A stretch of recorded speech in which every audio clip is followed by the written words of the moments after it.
Good morning, I'm Nicky Campbell. Welcome to a new series of The Big Questions. Today we're live from Queen Mary University of London, and welcome everybody here to The Big Question.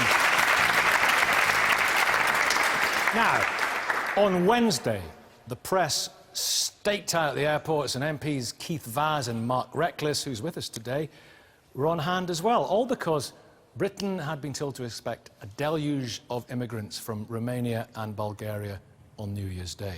So far, it's been more of a trickle, but immigration has been on the rise, and it's now being presented as a major threat by many politicians and newspapers from left to right.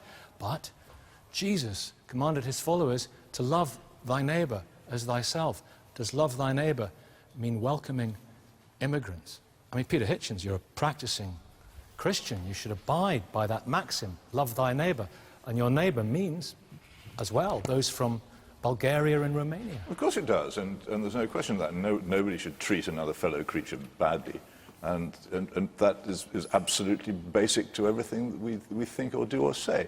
But the people who are doing the actual coping with the immigration don't tend to be the ones who are taking the decisions which allow the migrants to come here, and indeed encourage the migrants to come here. The people who are saying, oh, come, you're welcome to our country, are those who live far away from the areas which will be overcrowded, from the doctor's surgeries where the queues will be long and the schools where there will be no places. They're not the people who will suffer from it.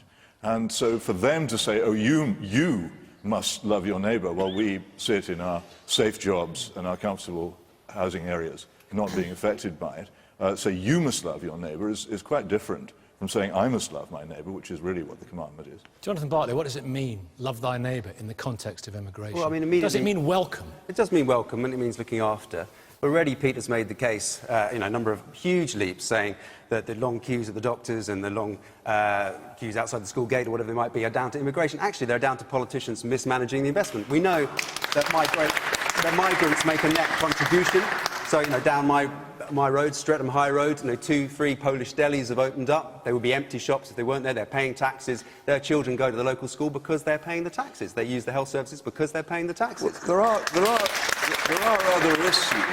There are other issues apart from economic ones, unless you're a Thatcherite who believes that money is the only thing which matters. There are many other things in terms of quality of life, and one of the problems about loving your neighbours is it's harder to love your neighbour if you don't share a language with them, if you don't share a culture with them, if you don't share a sense of humour with them, if you don't share a legal system with them. It's difficult, and for many people... How do you know you don't share a sense of humour with the Bulgarians and Romanians? Well, it's hard to find out. Actually, I'm quite a widely travelled person, so I know the difference between this country and other countries better than most people. There are great differences between those societies and ours, partly because they lived for many years under communism. But the truth is that it's very difficult to make these connections, to share a culture with people who don't share a culture with you. Of course there are challenges. It's not just about money. There are challenges. Of course there are challenges. There are challenges from an ageing population, but it doesn't mean that you bump your old people off. But the people, what you do is you overcome those challenges, you engage with those challenges. The smug people who say there's no problem about this are not the No one's saying there aren't challenges and problems. It's a question about making the positive case of migration and saying let's overcome those challenges.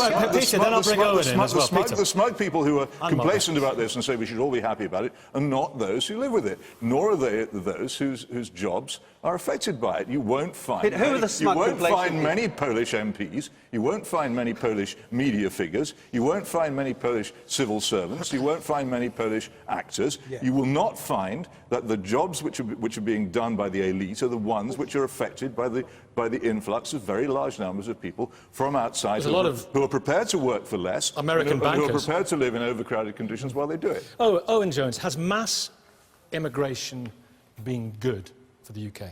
Well, I mean, in lots of ways, of course it has. I mean, take the NHS. I mean, it's propped up by immigrants. 30% of our doctors are foreign-born. 40% of our nurses are foreign-born. Many of us might have been brought into the world by Pakistani nurses. When we were ill, we may have been tended by Indian doctors. But what infuriates me, actually, about this whole debate is the way that since the bankers plunged this country, and the rest of the world for that matter, into the economic disaster it's suffered since, there has been a cynical and concerted attempt to pass the blame for all the social ills of this country away from those responsible at the top to people's neighbours down the street. Immigrants. Let me ask you something. I think it's important because you say we should be welcoming. I have no idea whether you're a practicing Christian or not, Owen. I'm not a believer, though. I'm very respectful. I like those sorts of Tony Christian Benn once said that beliefs. he adhered very closely to the message of Jesus, and I know Tony Benn's a political figure that you very much admire. The message of Jesus here, love thy neighbour. But if it does mean welcoming thy neighbour under all circumstances, who would you not let in? Well, again, I mean, this is the problem with this whole debate. It's a very specific question. Do you draw the line anywhere?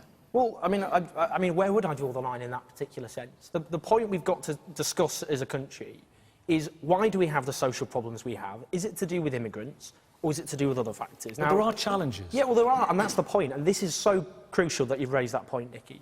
There are massive problems in this country. So take, for example, the housing crisis. I bet there's people in this audience, there'll be people watching, who are stuck on a social housing waiting list, because there are 5 million people in this country who are stuck on social housing waiting lists.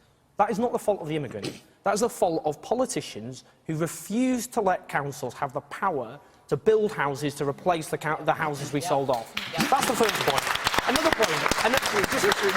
point, this is such a straw man argument. It's not a straw man. Nobody's saying it's the fault of the individual immigrants. Nobody blames people coming here seeking to improve their lives. Absolutely nobody blames them. It would be what many of us would do if we were in the same circumstances. It's not a question of blaming the immigrants. It's a question of blaming the politicians who, particularly under New Labour, but it's not ceased under the coalition, opened the gates of this country in a way which is unprecedented in our history. Peter, I want to bring Mark Reckless in. Who've changed the labour market, who've changed the housing market. Nor is it saying, Owen, and I have to say this because it's probably the last chance I'll get to say this in this debate, because you'll shout me down very soon. I never shout you down. I have to say this, is that of course you can blame the problems of this country on many different things. We are discussing immigration. If you want to discuss bankers, I'm happy to agree with you about a lot of what you say, but this particular issue is about immigration, and you can't say that problems caused by immigration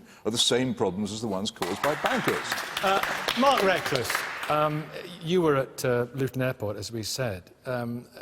Love thy neighbour. Would Jesus have been with you at Luton Airport? Would he stop people coming in at Dover? Surely he'd be welcoming them all. Mass immigration would be something he would be encouraging, wouldn't it? Well, I'm not sure he would, and I hope we could draw the distinction between being welcoming and decent to individuals against what our policy should be as a country. Has mass immigration been good for this country? No.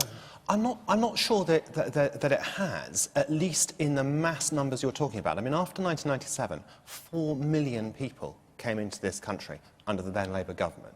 My government promised, and I stood for election on a promise to cut the number of immigrations coming in from hundreds of thousands a year to tens of thousands. I want to keep that promise to the electorate who voted for me. And if we just let in large numbers of people for Bulgaria and Romania who can come without restriction, very quickly become eligible for social housing, who almost immediately get tax credits, and who I think absolutely disgracefully can send child benefit from this country back to children at school in Romania. David Cameron has been addressing this. I've been campaigning on that for 2 years, and if at last we're going to see action, and the Prime Minister has listed, but that's very I'm revealing, absolutely because delighted. you come in on a promise of having a go at the migrants, no, but you don't come in on a promise of sorting out the housing and sorting out the healthcare and sorting out the schools. You're already laying the blame at the door of the migrants. It's not actually dealing with the underlying problems. Alt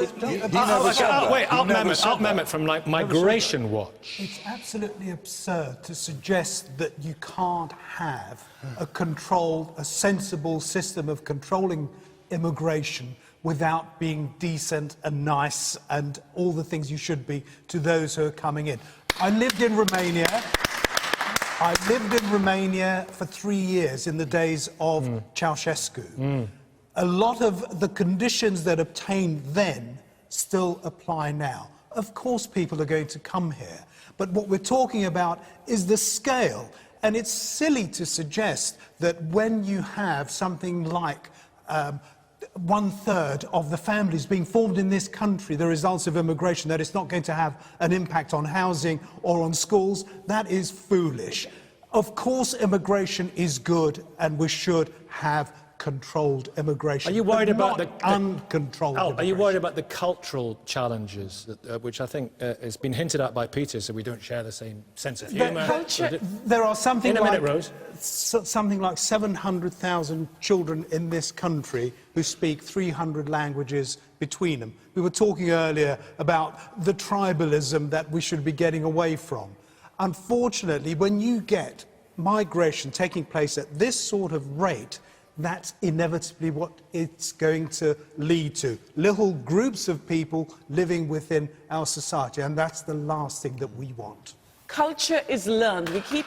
We keep going on about, you know, they don't speak our language. You know, we go to Spain. We don't speak the language there. We gather in our own little play group. golf. We gather in our own little group and eat fish and chips, etc. Yeah. And speak English. So the reality is, of course, we need to have some level of control. But the debate that we are seeing, not necessarily this debate, but the debate that we are seeing generally in our society, is a debate that actually blames the migrant. People have always moved, and we have always moved for economic reasons. And the important thing, governments around the world, whether they be in Europe or on a much wider scale, they do need to create the types of economy around the world so that people will want to stay where they are and enjoy their lives. If you're going to repeat this accusation that those of us who are worried about large-scale mass immigration are blaming the migrants, I would ask you to come up with one instance of anybody ever having done so. I haven't done so. He hasn't done so. He hasn't done so. Peter, I don't what are you think doing? anybody in this room has done so. Peter, It is a simple false accusation, repeatedly made, that this is something to do with a loathing or hatred of migrants. Peter, it has nothing to do with that Peter, at all. can I just think the respond? accusation should either be Owen first, and then I'm going to come to the withdraw it.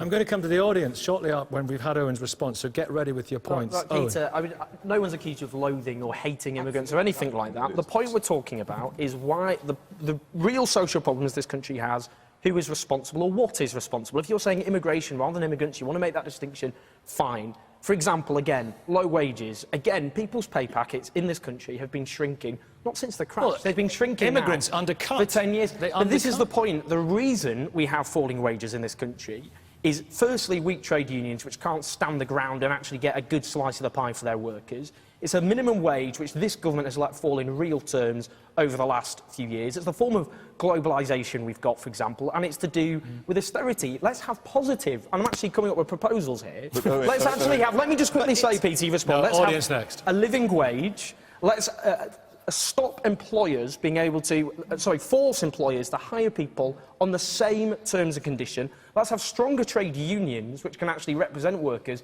What I'm talking about is an agenda lower of migration, hope, rather than an agenda of despair and blaming people who are not Okay, all right. Audience, sir.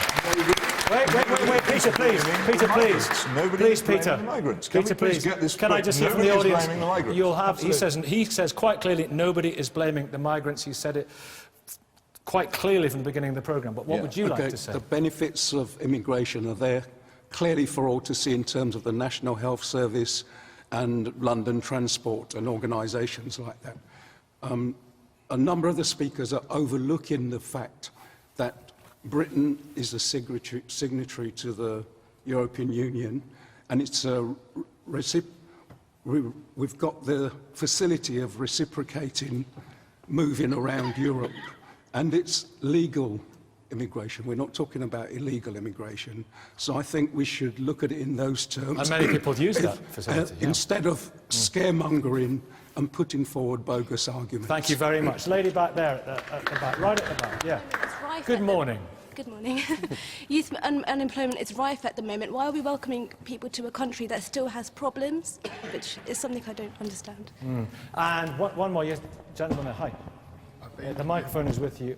I think even with the issues that we have in our country today, like the amount of benefits culturally and like the skills that they bring with them as well, is far more beneficial than like the negative harms brought in the short term. Mark Reckless.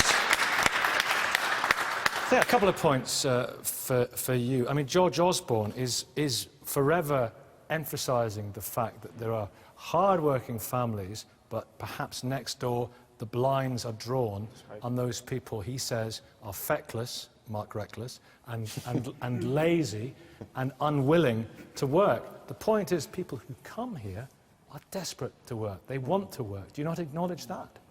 Yes, I do. And I think it's very, very difficult, perhaps, for young people in my constituency of Rochester and Strood who are struggling to get a job or perhaps move up the career ladder. If employers are able to import So they're not feckless. George Osborne's wrong. I think the people who are coming from Bulgaria and Romania are desperate to work, and are desperate to work often at lower wages than people here, will work very long and very hard, because of the comparison to their home country. And I think the point George Osborne makes, I think there is a comparison with immigration, because in order to sustain a welfare state where people pay in and help others, what they want to feel is that they can also benefit from that, and the people who are receiving from it are those who deserve to, and those who pay in, and they can see themselves falling on hard times. But if instead the money is going to people who either just won't work, or to people who are coming in from overseas and, yes, working hard, but still being eligible for very significant, for them, tax credits and top-ups, particularly for ones with children, then people will question the whole basis of the welfare state. Well, Mark, do you tell your constituents that EU migrants make a net contribution and actually are giving more than they're taking? Do you tell your constituents Well, there are very many... That's the truth, isn't it? No, I don't, because I think you're referring to one study on that. There are many other studies that show different from that. And what I would say often with Eastern European migration is it's almost commuter migration. People are going back to those countries, and they are taking large amounts of money out of this country and sending them back to families at home. And often are coming here not to integrate or looking to stay for the long term, but thinking how can they make the most money most quickly and take that back home. And those people have paid into a pension that they will never claim. Spender Dhaliwal is...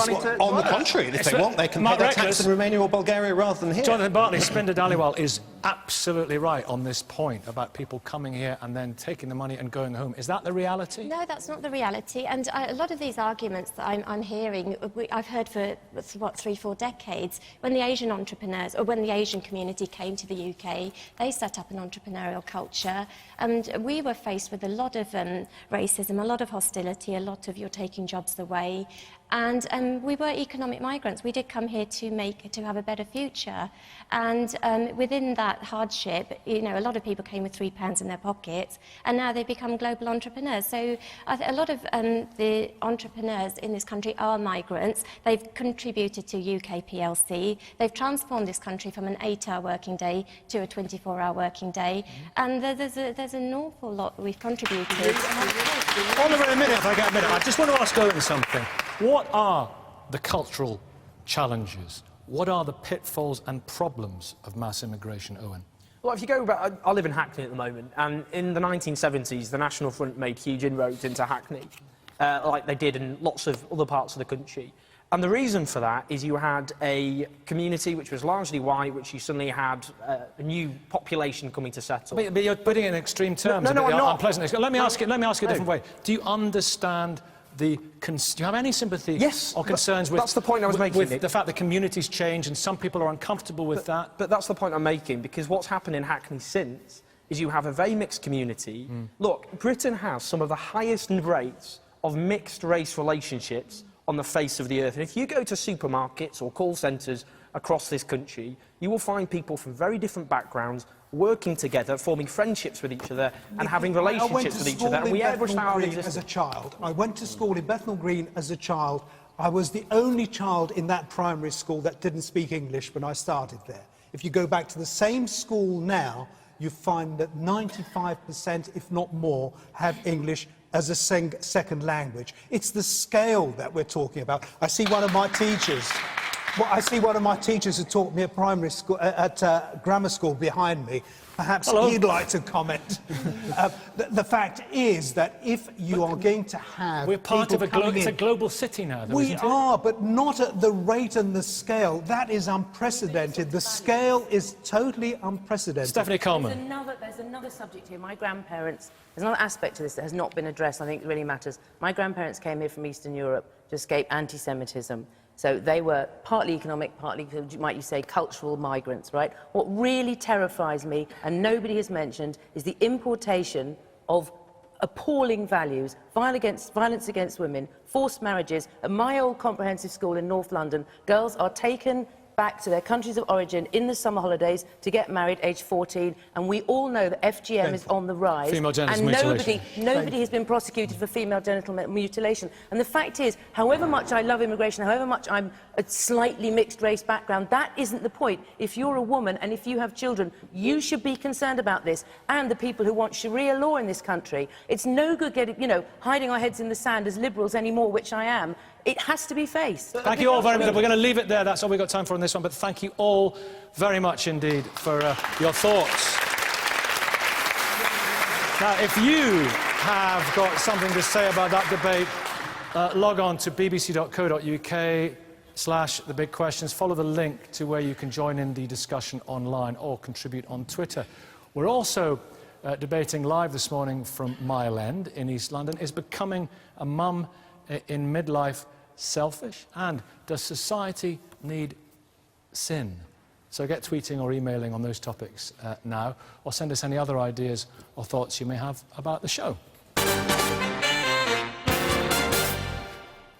Well, today, the Royal College of Midwives issued a press release highlighting the fast rise in births to older mothers. Now, in England, there were 85% more babies born in 2012 to women over 40 than a decade before. And Scotland has seen a 165% rise in pregnancies for women over 44. Well, having a baby over 40 is riskier for both mother and baby, and these pregnancies require more expensive and complex care, right up to birth and after. Is becoming a mum in midlife selfish? Well, Oliver James, noted and celebrated psychologist. Oliver, what are the problems with becoming an older mother? I mean, 45 or whatever, because we're seeing more and more of it. Obviously medical, in the sense that you're much more likely to have a child with genetic problems. But I think more fundamental than that, most young women have been brought up to be Bridget Jones. They haven't been brought up to be a mother, and they spend their 20s pursuing their career, having a lively life, hopefully. They get into their 30s, and the really interesting problem is that if they are educated, and a great proportion of the women who do get pregnant in their 40s are from the top social classes, if you're a highly educated woman, if you get into your 30s and onwards, it becomes harder and harder to find a man who's sane, solvent and sober. Because the proportion, because most women want somebody of maybe 2 years, around about 2 years older than them on average, and they want someone of about the same, matching them in terms of economics and education.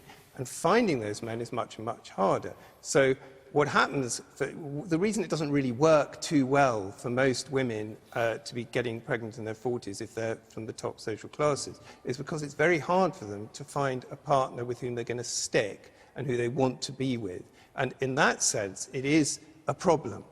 I'm not going to say, I think selfishness only comes in when you get this weird medical phenomenon of 60-year-old women having babies, which to my mind is potty. You know, for goodness sake. Women in their 50s? Well, who's to say where you draw the line? But all I'm saying is, once you get into your 50s and you're having children, you're going to be, you know, in your 70s when they're in their early 20s, and this is not ideal.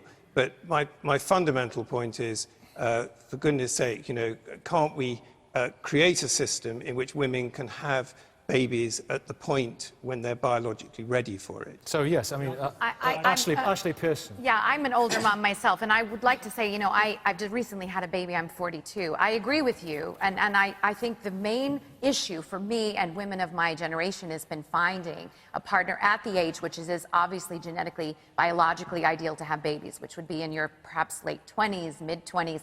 And, you know, it takes a long time to meet Mr. Well, it did for me, and it does for a lot of women. And one of the things that I found shocking... Did you kiss a lot of frogs? I absolutely. Well, not a lot, honey, just a few. But, you know, one of the things I found shocking was a recent study showed that something like 70% of women over 50 disapprove of older mums, of women over 40, women 40 having a baby. These are the same women who've raised a generation of young men who are unwilling, unable, or uninterested in commitment until they get to around 40 or 42, and then they want a 26-year-old. So the women of my generation who are now in their late 30s or say early 40s are being pummeled by the media for leaving it too late, for being career obsessed, for being selfish. And these women have genuinely been seeking an appropriate partner, say for a decade or longer, would like nothing more than to have a baby when it's biologically ideal, but have been unable to find a partner who is willing and able, and by the time that those guys get around to it, they no longer want women of their age. Yeah, but they want to be rich, they want to be established, they want to be comfortable. Taiwo wants to come in from DiscussJesus.com. Yes, I mean, I understand what you're saying, but I think what we're missing out from this discussion is the foundation of love, unity, and peace. And I don't think age necessarily is a big factor. I mean, there's many children within the care system, the foster care system, and I'm sure they're not looking back saying, when was I born? I think we need to maybe take the tradition of the Jewish culture, which has a fantastic tradition on a Friday, which is called Shabbat. And what they do is every Friday they lay their hands on the child and they speak a blessing onto the child. So if it's a male child, they'll say something like, "May the blessing of Ephraim be upon you." And if it's with the daughter, it's something like, "May you be a blessing like Rachel, Leah, and Rebecca." However old the parents. Yeah. So, but what the main point I just want to make is that it's very, very important that we focus on the love, the unity, and the blessing. That's the important thing. Stephanie Coleman, do you think, and I see Mark Reckless MP wants to come in here as well, as indeed do many people. So you started with a man. I know, Jackie. I know, Jackie. The Royal College of Midwives, you're crucial to this. We noticed that you asked the first question of a man, which is obviously significant. Oh, I think no. I'm just saying. I think what it is does it signify? because I think the why is it significant? You ask her. Okay, hang Oliver, on. you get stuck Hang on. Is being an older parent selfish? Statistically, men will die on average 4 years before women do. So the idea that women are being selfish is to me neither here nor there. And my experience of running Bad Mothers Club and all of that is that the minute as a parent, particularly as a woman, you try and do anything else, go to work, go out for the evening, have some time with your friends, somebody is queuing up to make you feel guilty. That's one issue. Second thing you should have mentioned, those statistics are misleading. The number of women giving birth over 40 has gone up from 1% 30 years ago to 4%. So the overall number is small. So let's 400% rise. No, it's a rise, yes, but it's gone from 1% to 4%. But there has been a steady rise in the average age at which women have one of the things we can do, two things about this straight away. One is we can make adoption easier, which is what my GP said when I asked her about this. She said older mothers are great. They're very motivated. They're incredibly committed to what they're doing. So they want this baby so much. That's a very good point. That's a very good point. Let me ask you this, Stephanie. Is there a sense in which, because of the medical advances, because of the nature of our society, women are being sold a vision? Yes. My generation, I'm the daughter of journalists, my generation have done something, I think, a little foolish and disingenuous. We write articles that say things like, oh, if you're in your 30s and you're having a great time, I interviewed 6 women saying, and they're all saying they're having a great life and they don't need to do this now. Spoke to a young male friend the other day, girlfriend moved in, it's all going well. I said, well, don't hang around. He said, but life is so nice. And I said, but there's never a good time. And the mistake we made was to make people think that because you might be able to get pregnant then, your fertility is against you. Never mind finding the right guy, your body is working the other way, and we can't help that, right? Biology isn't sexist. That's the way it is. But because we can, doesn't mean that, oh, we should, and it's easy. It's always going to be a challenge. And the best favour you can do any woman in this room who is 30 and in a relationship of any kind is to say, get on with it. I agree with you. Jackie, go home and have sex and get pregnant now. Jackie Asbill. How can bringing a new life into the world be judged as selfish?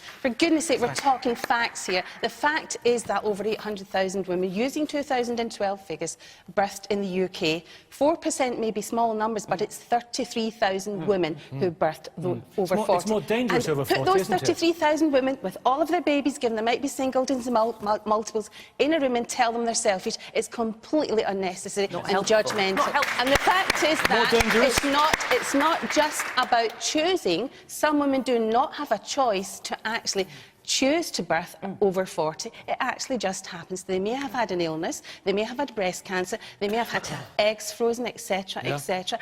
And you may not have the choice. And also there's the infertility issue, as well as not meeting the right person. We need to be honest about that. Yeah, you may not have chosen. I was an older mum, but actually, I think I've turned out to be a good mum, as many older mums, and the evidence shows that outcomes, even although there are risks are good. Right. How much riskier is it over 40? There are risks, but if you put in the correct pathway, the maternity pathway, with good midwives and enough midwives, because we know in England we don't have enough midwives, and give one-to-one care in labour, antenatal and postnatal, we will have lots of better outcomes. So it's really important that we get the maternity pathway geared up for the woman who is older, because they deserve it. Well, there we are. And Mark, I haven't forgotten you, but let me ask you a question by way of bringing you in to this debate, Reverend Rose? Because I think it was Stephanie hinted at it. There are challenges if you say if you're a mum at 45 and then you have a 15-year-old. I mean, I've got a 15-year-old. That's a challenge.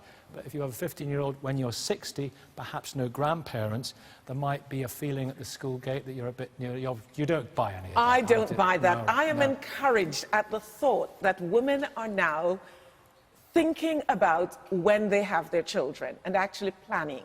And we need to be encouraging more women, more parents to think about, can I afford a child? When should we have the child?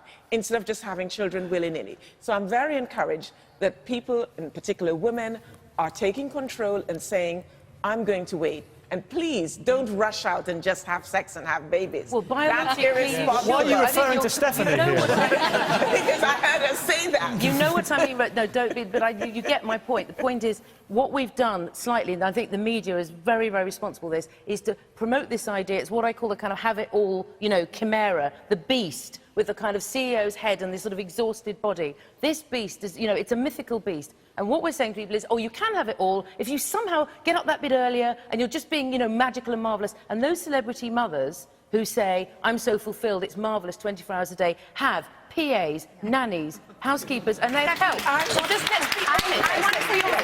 But I'm not thinking about celebrities. I'm talking about ordinary women. The reality also, the thought about, you're going to die or you're going to be so old and wrinkly at the school gate, it takes a village to grow the child. And the fact that we have older parents means that more people in the community... There'll be no grandparents in the village.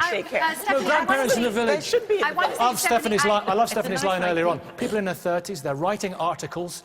I want to say, as a journalist myself, who's, I agree with you completely about the sense that we put out this image and, you can have it all. But at the same time, I would argue there's just as strong of a message condemning and judging women who are over 35 for not having their babies earlier and calling them selfish, career-obsessed, focused on this. And these poor women are out there trying to meet the right guy, trying to get this organized, seeing fertility experts, all of this thing, and all we do is bash them over the head and say, you left it too late. Shame on you. All you know. Audience. Lady right in the middle of the back there with the dark hair. A very good morning to you. Morning. Just regard to the earlier comment over there, I absolutely agree. I think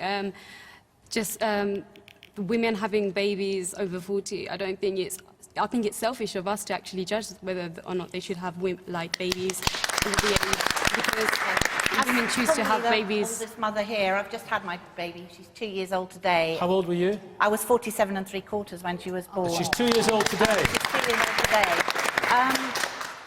I think having a baby is a joyful decision. It was not something when I was very young that I planned to have a baby when I was 47. I hoped then I would have a baby around 29.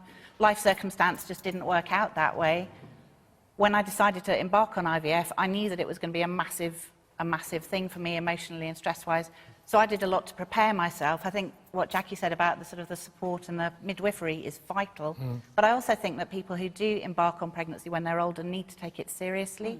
And you need to make sure that you're as healthy as you can be. You need to make sure that you're eating correctly or not chain smoking. Do you know what, Ellie? It's very much like people who adopt. They are extra motivated to have children and they make wonderful parents. The important thing is the nurture and the love that you can give that child, as the gentleman at the edge said. And the community you have around you. It better be good, Mark. But let's face it, as an older mother, you've got an awful lot of life skills that are transferable into positive parenting. And the positive parenting is really, really important. So older mothers do statistically show that they are good mothers. Because you know stuff, exactly. Yes, Mark Reckless, you've been trying to get in for ages.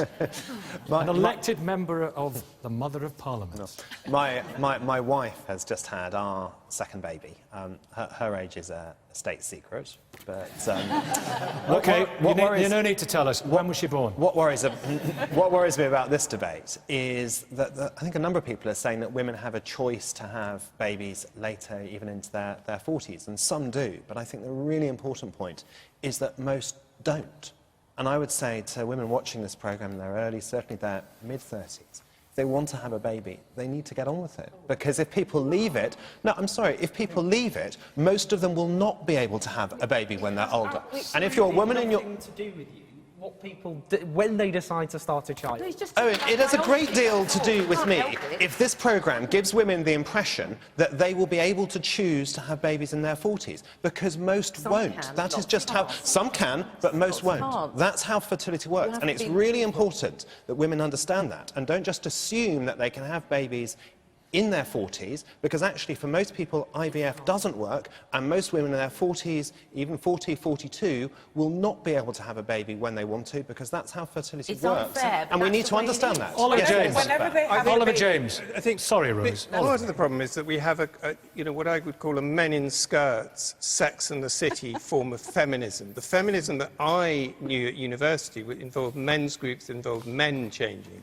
The feminism we have, particularly in America and in England, what I would call the selfish capitalist world, the free market economic world, is a feminism which is all about women becoming more and more like men, as competitive and aggressive and so on as men. So during their 20s, they behave like men. They start to drink and smoke as much as men. They have as much sex as men. And they go through their 20s and they get to their 30s, and biology, as Stephanie has said, is completely ignored. The tragedy is that in the 1950s, many aspirations were much lower, and that was actually a good thing in terms of what you were expecting in a partner. We now place such a heavy load on what we're going to get from our relationship with our partner. So that the proportion of women in the 1950s who said they were prepared to marry someone who they weren't in love with was much higher. And just tragically, just in the period of history when divorce went up, when relationships were more and more likely to collapse, women started to place a higher and higher premium on loving their man. What about men? What about older fathers? I mean, how old were you when you had your eldest? Youngest? That's a state secret. Oh, come on. Yeah, I was... Somebody told me... I was 47, I think, yeah. Jonathan Bartlett. Yeah, my dad had me at 51, and it was fantastic that when I hit my teenage years, suddenly he was around, like most other fathers weren't around. He was around for me. We had quality time together. He lived till he was 91, died the year before last. And I really treasure that time we had together, because, you know, you grow up, there comes a point where you just want to be away from your parents, but fortunately we crossed over. There's a lot of and luck. there was a lot of luck there, but I really value that time, and it was absolutely fantastic.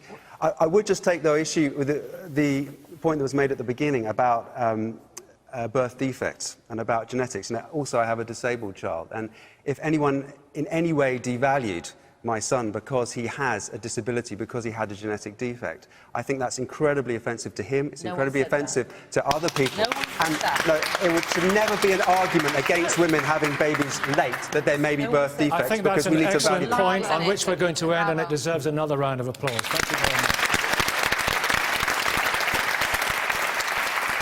Now, you can join in all this morning's debates by logging on to bbc.co.uk/thebigquestions and following the link to the online discussion, or you can tweet using the hashtag BBCTBQ. Now, tell us what you think of our last big question as well. Does society need sin?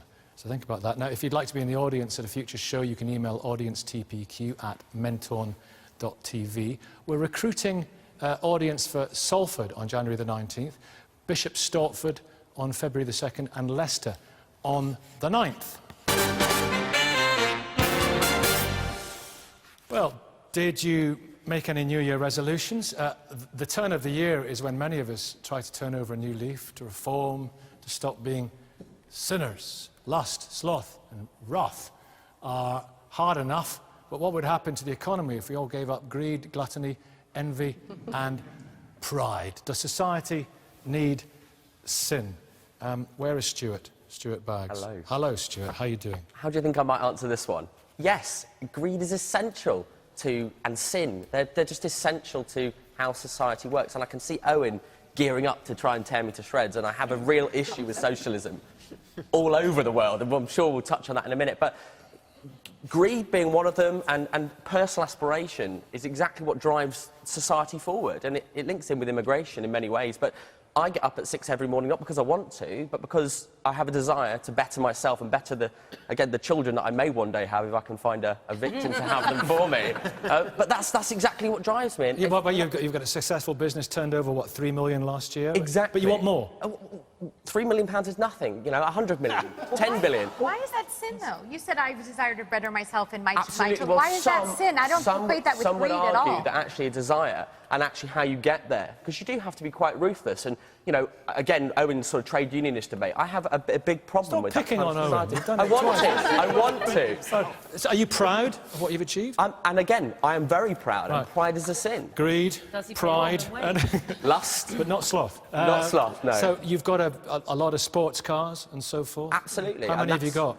3, and if you count BMW, Why are you 1, 2, single then? 4. Why? Because unfortunately, women aren't attracted to cars, and it's taken me 25 years to realise this. You need to be good-looking, which is something I'm clearly working on. It's sinful to be successful. Now, Peter Hitchens, like, what do you think of that? They say greed is an impetus for success, is part of capitalism. Well, it doesn't have to be greed. The desire to do what you do as well as you possibly can has nothing to do with greed. If that brings you riches, you don't need to use those riches in selfish or stupid ways. And exactly what we don't need is more greed and more dishonesty and more sin. That's what's got us into the mess that we're in. What is the banking collapse? Except an absolute failure on the part of many, many individuals to behave in honest, wise, thrifty, provident ways in which they ought to have done. It is a straightforward episode of large-scale sin and the consequences of it. As are so many of the other things that are wrong with our society, there is no reason to have evil motives or to wish to do wicked things if you want to achieve much in our society. On the contrary, you'll achieve more if you don't seek. But we seek to deride those that achieve success in this country.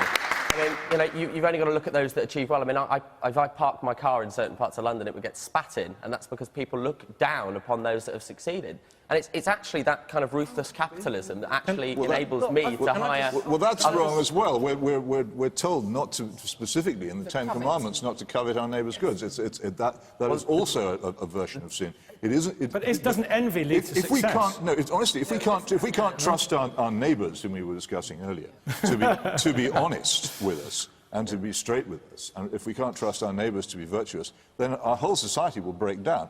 Everything that we have around us, this building that we stand in, the broadcasting organisation... But hang on, Peter, It all depends... May I ask you? It all depends upon trust maybe, but and if you honesty. covet your neighbour's ass, or maybe your neighbour's BMW, whatever it may be, to put a modern spin on it, surely you say, I want one of those. This is Stuart's argument. I want one of those, so I'm going to work very, very hard to get one. It is a motivation, but I think it is the wrong one. It is one of the reasons why there are so many things wrong with our society, that people have nothing other than material goods to hope for. There are many other more important things that we should... Owen Jones, you've had 2 honourable mentions from Stuart so far. I'm sure you'd like to... I'm not going to spit on his car either, and I wouldn't encourage other people to spit on his car. Look, it's a bit of a false argument, this. I'll leave defining sins to theologians. I'm not a believer myself, but in terms of looking at wanting people to do the best possible for themselves and their kids, I want people... I mean, now, for the first time since World War II, the next generation will be poorer than the last. That's something I take very seriously and we need to address. The problem we have as a society is where society is geared for the personal enrichment of a very small group of people at the top, while other people are struggling. That's the problem, where we have a banking collapse, where those responsible end up getting off scot-free, while 500,000 people in the 7th richest country on earth are driven into food banks because we can no longer afford to feed our poorest people. That is the problem. Hang on, one second. I just heard agreement between Owen Jones and Peter Hitchens. Just mark that moment. Not for me, I'm afraid. I think bankers is one aspect that, you know, yes, they screwed it up, to be blunt. Did they? But that's, yes. A little bit. OK, but without the capitalist system, you wouldn't be sat here now. And that's the point. Trade unionists are just as responsible for the decline of society. I mean, look at the 1970s. People like you destroyed the British car industry. Wow, I destroyed the British car industry. That's Rose, can we bring it back to sin? Sin. Yes. Sin, within the Bible, there are no distinctions about sin. Sin is sin. Sin is sin. And greed is included in that. And I am astonished that we have something in common at last. Well, I'm glad to hear it. You know, greed has got us to where we are today. And I hear the young man at the end speaking about, you know, how well he has done. And I am delighted for him. I'm delighted for everyone who does well. I have ambition to do well. I want everybody to be ambitious and to do well. But if that doing well means that you have accumulated so much, and from that you pay your staff the minimal amount, and, you know, the waste of money on cars and material things, Why do you say then waste? then that, I'm afraid, is sin. It's not It sin. is greed and it is wrong. It's good news for the car dealership. Great news for the car dealership. But how many cars can we drive at any one time? And not just picking on your cars, sir. Yeah. Well, our car industry has come back to life, interestingly, so you could say that is creating jobs. It is very difficult that may well to make be creating jobs. I hope he shares And also, his power it's people of like other me people to creating drive. jobs that But actually go out there and strive for cars, and then I but go it's and whether buy. or not in the creation of jobs we are paying people a living wage. Okay, so that they can Taiwo. survive. I'm going to edge it towards theology again. Taiwo, the founder of DiscussJesus.com, you believe all children are born with sin, don't you? I do believe that. I mean, you see it in a young child. You can see the selfish nature in a young child. What? Yes, of course you can. For example, when you tell a child, don't do that, they do it. Sometimes they go the opposite way. You can see the disobedience in the This is child's original heart. sin. We're born with sinners. We're born with sin. But just in regards to does society need... I'm interested in this children thing. Could you stay Yeah, on that for a minute or two? I mean, I'm not condemning children. I'm not saying that children are going to go to hell. But what I'm saying is that sin is something that we inherited since the fall, since Adam and Eve ate the apple in the Garden of Eden. With regards to sin as a core issue in society, what we're seeing is, in regards to alcohol-related issues, 33,000 deaths per year are as a result of alcohol. Yeah. And also, if the Bible says it's a sin, is it a sin? Of course, yes. Okay. Do not have a tattoo. That's a sin. Right, okay. Do not plant with 2 kinds of seed. 2 plants of seed. I think you're...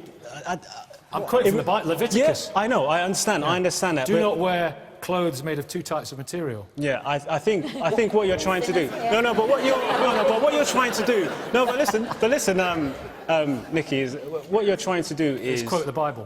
Is you're trying to take it out of context, because the truth is, with regards to the Old Testament, the Old Testament is basically the law of Moses. Right. Now, the law of grace is what Jesus died on the cross for.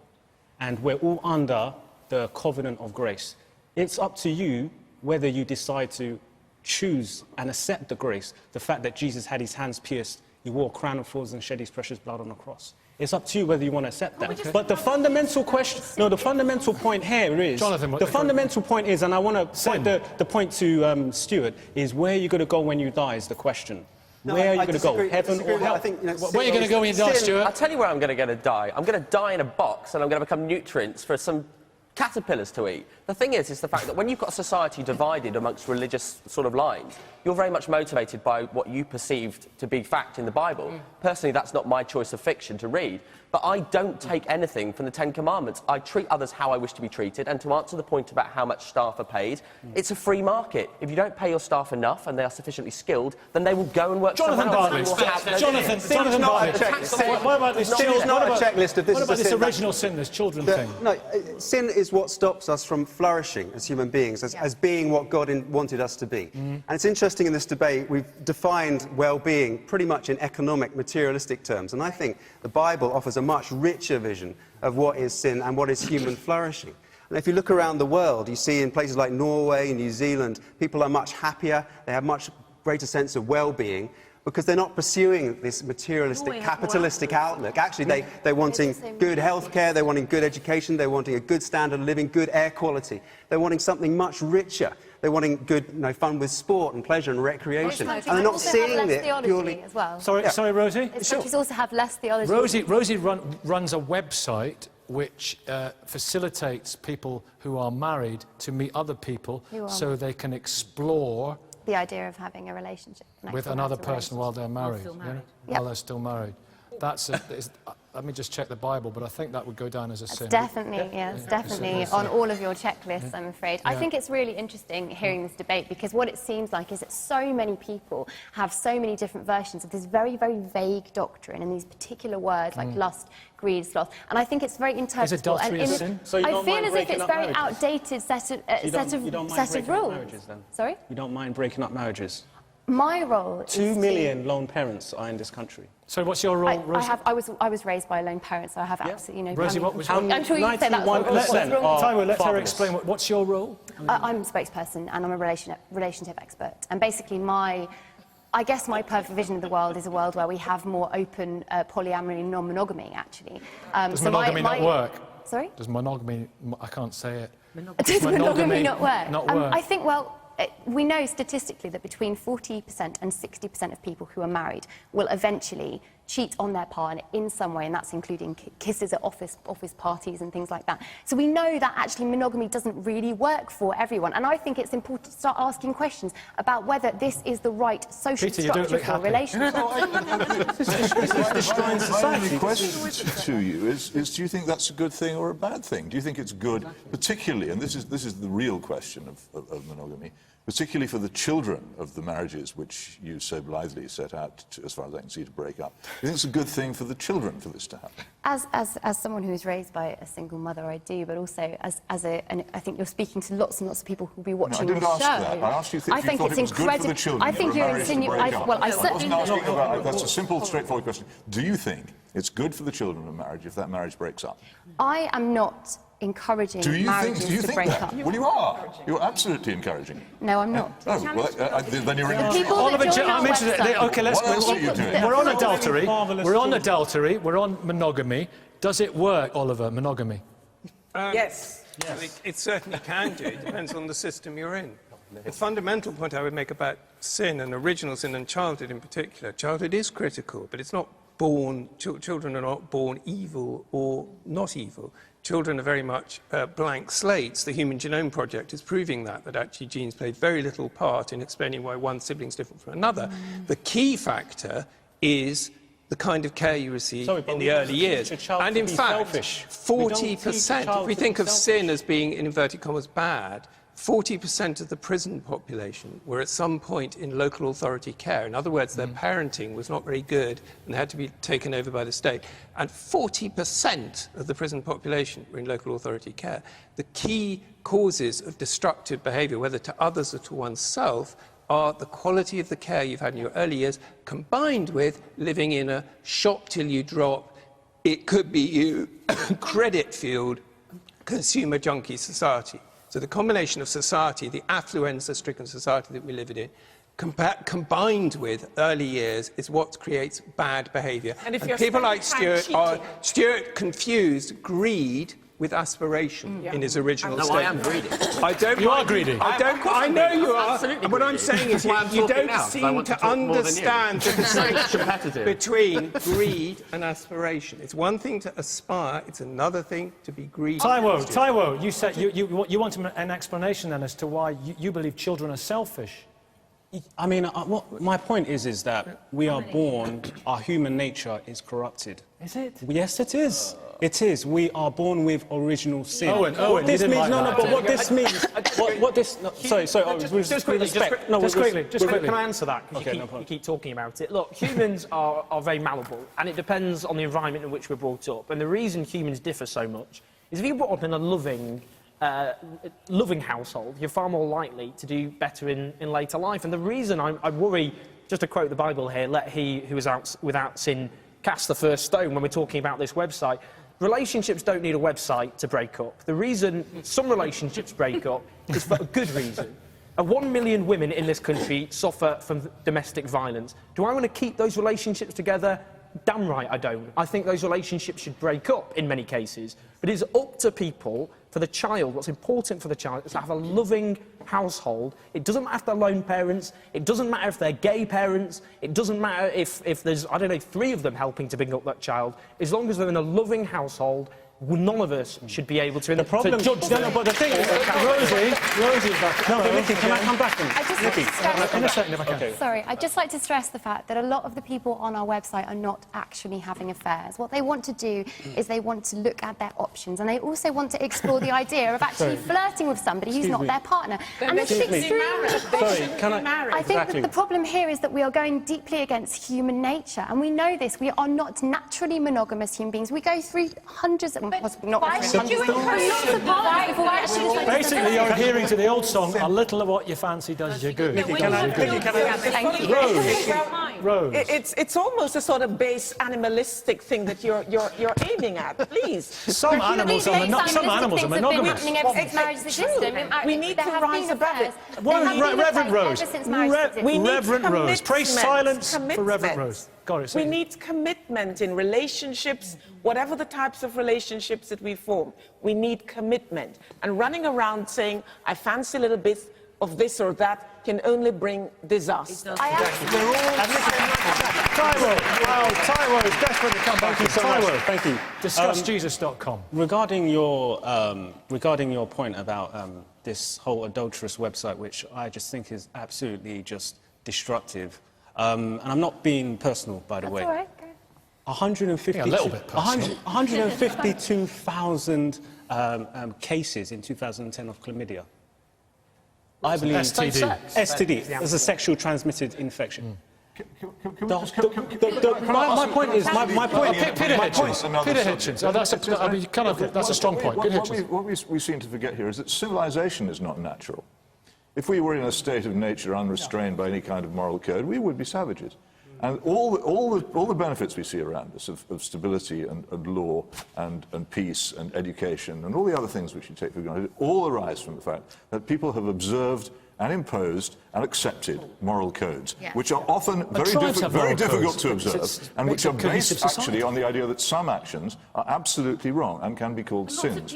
And that's Stephanie Coleman. Until they stop. I think there's 2 points. That's very interesting because if you look at children, you know, they do have something called that Freud called the id, where they do have these base instincts, right? And we all have that within us, and we are controlling it and repressing it all the time. But I think lots of people don't necessarily choose to be savages, as you put it. I think lots of us, you know, I don't necessarily want to have an affair. You know, I flirt, I go out. I don't necessarily want to do that. What's stopping me is not some rule. What's stopping me is I know I'm happy. I quite fancy my husband, actually, after 25 years. I'm happier now than when I had a lot of men in my life. I'm happier now. Wait, hang on. The big challenge to monogamy, you know what it is? It's longevity.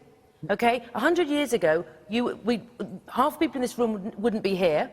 I'd have died in childbirth because the baby's head is big and we've evolved that way, right? So the challenge is longevity. What can we do to support people to help them stay married if that's the state they wish to be in? And what we need, I think, is we need something like... I'm not even a Christian, but I got married with some advice from a vicar who I'd met and liked about that long path and staying together and friendship. And I think if we all had that support, relate, say, come to us sooner. Don't wait till it's all going bad. We just need a bit more support to stay in those relationships. And statistically, it is better for kids. I'm the child of divorced parents. It's not fun. Yes, but that has to be, I'm so sorry, the last word. We started talking about sin, and very quickly we got onto sex. That's the way it is.